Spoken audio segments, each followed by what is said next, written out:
1992 की एकता यात्रा के नायक रहे नरेंद्र मोदी का कद भारतीय जनता पार्टी में बहुत ऊंचा हो गया था, लेकिन उनसे सीनियर नेताओं के आपसी टकराव से पार्टी को बहुत नुकसान हो रहा था।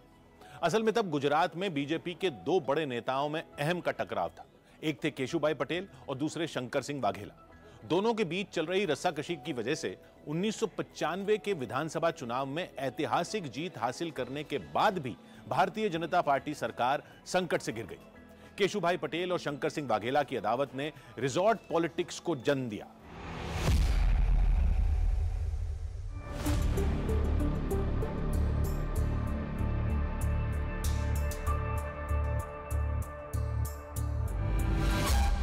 मार्च 1995 गुजरात में भारी बहुमत से जीत कर आई भारतीय जनता पार्टी की सरकार बनी थी। केशुभाई पटेल मुख्यमंत्री बने थे, लेकिन सरकार में अंदर ही अंदर विद्रोह सुलग रहा था। सितंबर महीने में केशुभाई पटेल की कुर्सी खतरे में पड़ गई। सितंबर 1995 अहमदाबाद एयरपोर्ट। तब के मुख्यमंत्री केशुभाई पटेल का प्लेन अमेरिका यात्रा के लिए टेक ऑफ कर रहा था। केशुभाई पटेल को अंदाजा नहीं था कि उनके खिलाफ विद्रोह हो चुका है। शंकर सिंह वाघेला खेमे ने बगावत कर राज्यपाल से फ्लोर टेस्ट की मांग कर दी। राज्यपाल ने 5 अक्टूबर 1995 को विधानसभा में फ्लोर टेस्ट की तारीख तय कर दी। यहां से शुरू हुआ हाई टेंशन पॉलिटिकल ड्रामा। 44 बागी विधायकों को अपने पाले में रखने के लिए शंकर सिंह वाघेला ने उन्हें गुजरात से बाहर ले जाने का फैसला किया।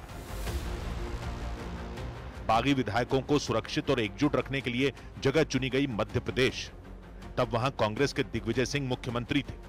बीजेपी सरकार गिराने के लिए दिग्विजय सिंह तैयार थे। बागी विधायकों को मध्य प्रदेश के खजुराहो में ठहराने का बंदोबस्त कर लिया गया, लेकिन विधायकों को गुजरात से मध्य प्रदेश लाने के लिए जिस प्लेन को उड़ान भरनी थी, ऐन वक्त पर उसका टायर पंक्चर हो गया। टायर बदलने में इतना वक्त लगा कि शाम ढल गई। उधर खजुराहो एयरपोर्ट पर रात में प्लेन की लैंडिंग के इंतजाम नहीं थे।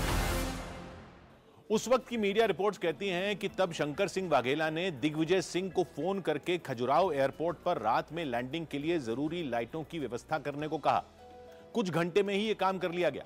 गुजरात के बागी विधायक उसी रात खजुराहो पहुंच गए। 20 सितंबर को उस कहानी में नया ट्विस्ट तब आया जब केशुभाई पटेल की जगह सुरेश मेहता को गुजरात का मुख्यमंत्री बना दिया गया। लेकिन गुजरात बीजेपी के दिग्गजों के बीच की खींचतान कम नहीं हुई। शंकर सिंह वाघेला ने राष्ट्रीय जनता पार्टी बना ली। अक्टूबर 1996 में शंकर सिंह वाघेला सुरेश मेहता सरकार को गिराने में कामयाब रहे।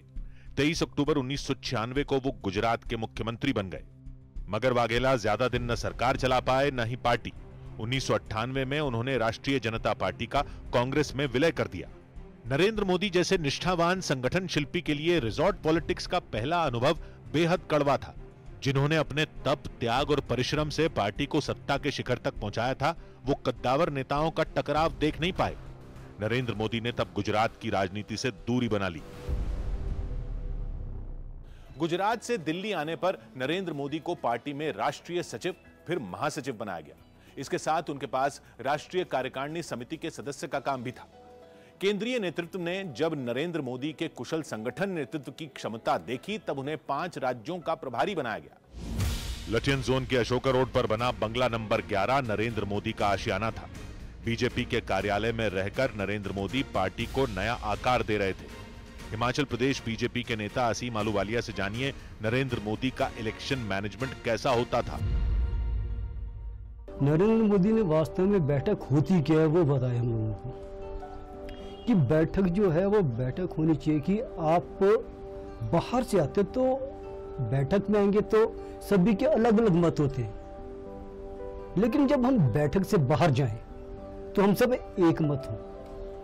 ये एक बैठक की सफलता का पैमाना होता है।